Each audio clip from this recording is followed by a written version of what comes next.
blockbuster monstrueux, tu vois, comme le blockbuster américain, qui écrase un autre type de cinéma.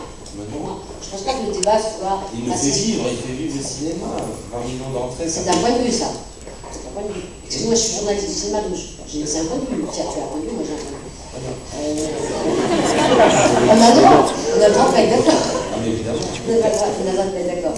Ce que je veux dire, c'est qu'il y a... Moi, ce qui m'a parlé dans l'apparition absolument fabuleuse qu'a représentée l'apparition de Phare dans le Prophète, c'est comment est-ce que, effectivement, on part d'un milieu, d'un point de vue, j'ai dit le point commun, hein, le rêve, tout ça, il n'y a absolument pas de désaccord avec le. En revanche, dans le Prophète, si on parle du Prophète, du factuel, on voit des islamistes, on voit plein de trucs inouïs qui racontent la société actuelle. On voit plein de trucs. Comment est-ce qu'un acteur, si tu utilises beaucoup le mot instrument, hein, c'est pas qu'un instrument, il doit se servir de son corps instrument, mais il a un point de vue, il a une réflexion, il a un esprit. Un acteur? Ouais, un acteur, c'est quelqu'un d'autre, qui que ce soit. La question que je voulais te poser, c'est, par rapport un peu à la question qu'elle a posée tout à l'heure, dans cette vaste histoire de la relégation d'un certain type de gens dans le cinéma français, qui est quand même typique, bien plus caricatural que le cinéma américain, sans commune mesure. Ça fait des années que dans le cinéma américain, il y a des noirs, qui ne jouent pas le rôle de noirs. Donc je voulais savoir comment toi tu ressentais le moment où tu arrives. Est-ce que c'est terminé? Est-ce qu'enfin c'est acquis que les Arabes ne vont pas faire de rôle d'Arabes, que les Noirs ne vont pas faire de rôle de Noirs, qu'il y a un vrai avancé alors que dans la société ça recule? On le voit. Est-ce que le cinéma, ce serait de petite île où ça avancerait comme ça, par magie, alors que dans le reste de la société ça recule? Ça serait une bonne nouvelle. Donc, je pense que c'est en train de changer réellement, bien sûr. Ouais. Ben, ça se voit. Juste allume la télé, au cinéma. Il y a combien de jeunes rebeux et de black un peu moins, mais ça vient à l'image par rapport à il y a 10 ans. Il n'y a pas des matchs. Sur, dans les grands acteurs. hein? Dans les acteurs et dans les grands acteurs. Mais il faut leur laisser le temps de grandir. Donc pour toi, ça avance. Pour moi, c'est vraiment en train de changer. Je le sens bien, parce que j'en fais partie. Donc je le vois, je les côtoie, ces gens-là. Et justement, quelle analyse, qu'est-ce qu'ils disent, ces gens-là?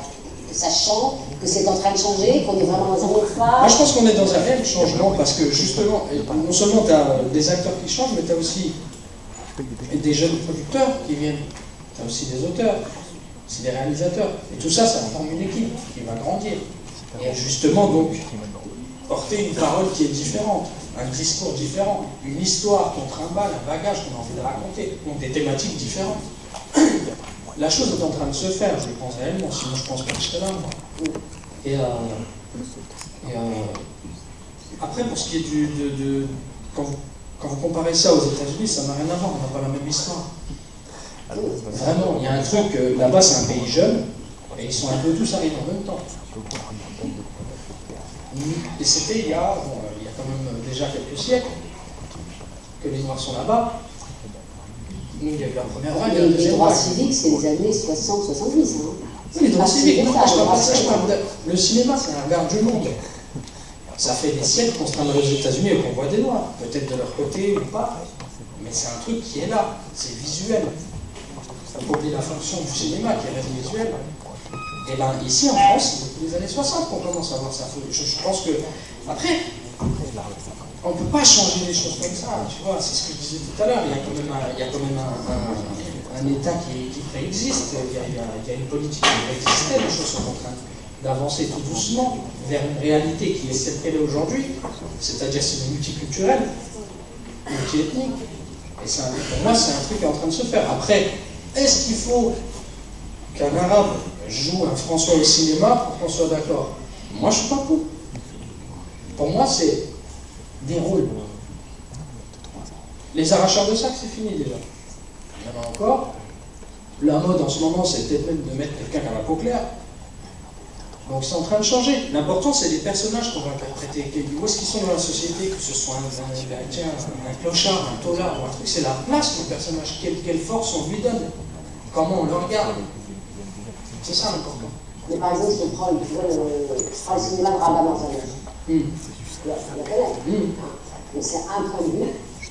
c'est un point de vue, c'est une montre à son chose, des films dans lesquels tu te montres autre type de choses, est-ce qu'il n'y aurait pas une responsabilité, après avec des guillemets, avec plein de guillemets, de votre génération, de vous, par rapport à un phénomène plus global? Parce que là, dans ce que tu dis, moi je crois que ça bouge. Mais par contre, ça ne bouge pas dans le reste de la société. Et ça, vous l'avez remarqué aussi. Oui, est-ce qu'il n'y aurait pas un rôle à jouer?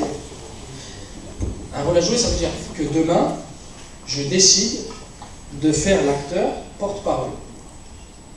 Comment autrement? À part, ma façon à moi, justement, c'est d'être là, de durer et de faire des rôles différents.